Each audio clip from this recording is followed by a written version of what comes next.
Chapter 11. The Spell-Making Competition. Sir Bertram Pendragon was happier than he had been in a long time. Happier even than he'd been when he'd pushed his worst enemy, Sir Richard Hogsbottom, in the castle duck pond after a particularly heated game of who can spit furthest. He couldn't get enough of the story of how Max and Olivia had between them foiled the plot to kidnap the Cornish prince, especially the bit where Max felled Sir Richard's ghastly son Adrian with a knockout punch. The story had been carefully edited to leave out all mention of magic, frogs, Lady Morgana, or the fact that it had taken place so far away. Sir Bertram was rather under the impression that Max and Olivia had come across Snotty guarding the prince in an old cellar somewhere, and that was the way King Arthur wanted it left. "I am most grateful to Max and Olivia," he'd said gravely when Sir Bertram had arrived to collect his children late the afternoon before. "They have helped us avoid a major embarrassment, but I'm afraid their exploits must stay a secret. There are too many enemies who would like to make something of this. If it were known, I had almost failed to keep Cale safe." He sighed, and his blue eyes clouded over for a second, and then he shrugged. "But let's try not to think of that. The prince is now happily with his mother, and none the worse for his adventure.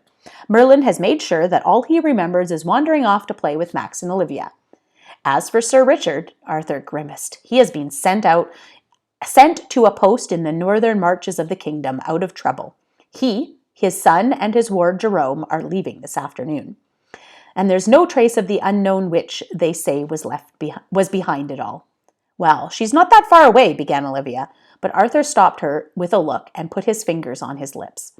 He looked so careworn and sad that Olivia wanted to give him a hug but didn't quite dare. "Cale's been found, and that's what matters," said Arthur. "We must just put it behind us and be more careful in the future." Then he turned to Max and Olivia and smiled warmly. "My heartfelt thanks to my two newest members of court," he said, and they each felt a burst of pride and happiness travel from their head to their toes as he looked at them. Max felt he could understand why King Arthur's knights all adored him so much, but he could see Merlin look grim nearby and remembered his words about the king being too forgiving. Arthur had accepted Morgana's well-prepared alibi, firmly backed up by Sir Richard and Snotty. He had decided that Max and Olivia must have been mistaken, and it had been some other mysterious witch behind the plot, who had apparently bespelled Sir Richard and his son into helping her. So Lady Morgana was still at court. Max wondered how much more trouble would come from the king's stubborn belief in those he loved. Sir Bertram, of course, was as happy as a dragon with a mountain of gold. "Max, atta boy! I'm so proud of you," he burst out at regular intervals, clapping his son on the shoulder heartedly. "I knew you had it in you. Straight uppercut to the chin, was it?" Not exactly," said Max, who tried to explain that it was more of a knockout push than a knockout punch, but Sir Bertram didn't really care. "It takes a lot of guts to stand up to a bigger boy," he said solemnly. "I'm glad to know that you will stand up for what's right, and I'm prouder of you and Olivia than you could possibly know. And besides," he added, rubbing his hands with glee, "it's certainly one in the eye for old Hogsbottom, eh? Ha! He looked like a scarecrow with all the straw taken out of him when he left yesterday. How's Adrian?" I said. "He looked like he wanted to kill me." "Ha! And now he's going to be stuck up in the northern marches guarding a swamp. Nothing there but mud and slime and marshes. Serves him right." Max had been enjoying the praise and attention all morning, even more so when he started noticing Olivia pretending to be sick every time Sir Bertram mentioned the knockout punch again, which he did about every 5 minutes. But his enjoyment was gradually being replaced by nerves as the time for the novices' spell-making competition approached. Despite all the nice things Merlin had said about his rare and unusual magic, if Max couldn't persuade his father that he should train as a wizard, he wouldn't get much of a chance to do anything with it. Punching Snotty Hogsbottom had unfortunately made Sir Bertram even more convinced Max would make a fine knight after all. It had made it even more important for Max to show what a great wizard he could be. He needed something big and impressive. He needed to show Sir Bertram that magic was as good as punches. He still needed to win the novices' spell-making competition. In all the bustle of the morning, Max and Olivia had had no time to get together and practice their act for the competition. It was almost time, and Max was hurriedly preparing his robes and spell bottles. "Olivia," he called from the corner of the chambers where he was half buried under a pile of cloaks and saddlebags.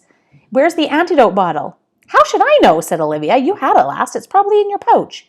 No, it isn't, said Max in frustration. I've got the Frogspell bottle, but the other one's disappeared. That'll be good then, said Ferocious. Turned her into a frog and can't turn her back? Marvelous. Should definitely win with that one. Actually, said Max, turning ferocious, I can turn her back, or rather you can. I think I must have left the antidote in the forest, but I've just had a fabulous idea. I could just make some smoke on stage, and then you could use it to cover to sneak over and kiss her back. No way, shouted Olivia. Absolutely not, shouted Ferocious at exactly the same time and with pretty much the same tone of disgust.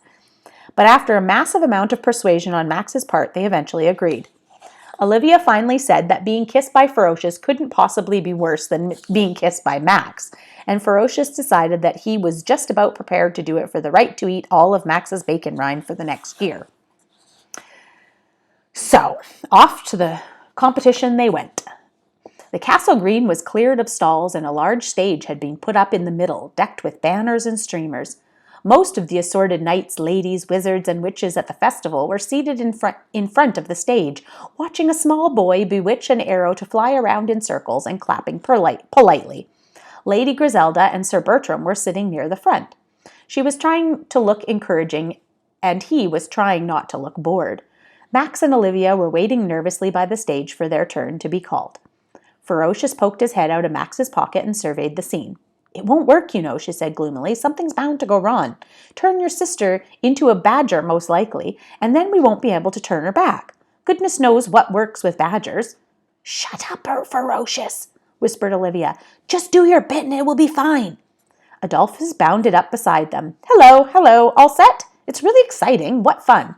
Max didn't reply. He was actually feeling rather ill. What if it didn't work? What if the potion had gone off since yesterday? What if Olivia did get stuck as a frog? Or worse, what if she just stayed a girl and the other novices laughed their heads off at Max's feeble spell? They were all extremely surprised about Snotty Hogsbottom's sudden disappearance for the wild northern marches. It had left the competition wide open, and everyone now felt they might be in a chance of winning. But no one was expecting the winner to be the person who always came last, Max. Extremely accident-prone Pendragon. He swallowed. No going back now. It was nearly his turn. Just Owen Tagrath to go, one of Snotty's particular cronies. The boy on stage, who had successfully turned a blue jug into a purple one with white spots, left a mild applause, and the presiding wizard called out, Owen Tagrath, the Castle Blackroot. Owen gave Max and Olivia a black look as he pushed past them and stepped onto the stage. He took a potion bottle out of one pocket and an egg out of another, sprinkled some of the potion on the egg, and stepped back smartly. There was a whoomph and a cloud of silvery smoke. When it cleared, the egg had grown to the size of a person. It cracked, and out stepped an enormous peacock with a magnificent blue-green tail. The peacock shrieked and strutted about the stage for a minute, then gradually started to shrink. When the bird reached the size of a mouse, Owen stepped forward and captured it in the remains of the eggshell, which at once became a normal-sized whole egg once more. There was a burst of applause, and Owen looked around at the audience and smirked. He was pretty sure he had just won the Novice's Cup. Wow, said Adolphus as the audience cheered. That was brilliant. Whose side are you on? Said Max fiercely. That was nothing special. It's only a growth and reversal spell combined. Just because he happened to have a fancy peacock's egg doesn't make it anything new. I've done one of those before anyway. That would be the time you made that egg, a slightly bigger egg then, would it? Said Ferociously innocently. Olivia stamped her foot. Stop it, you two. Max is right. The point is, no novice has ever turned someone into a frog before. That's got to be a winning spell. But even she was a little bit worried. Owen's spell had definitely been impressive. They really needed the frog spell to be perfect.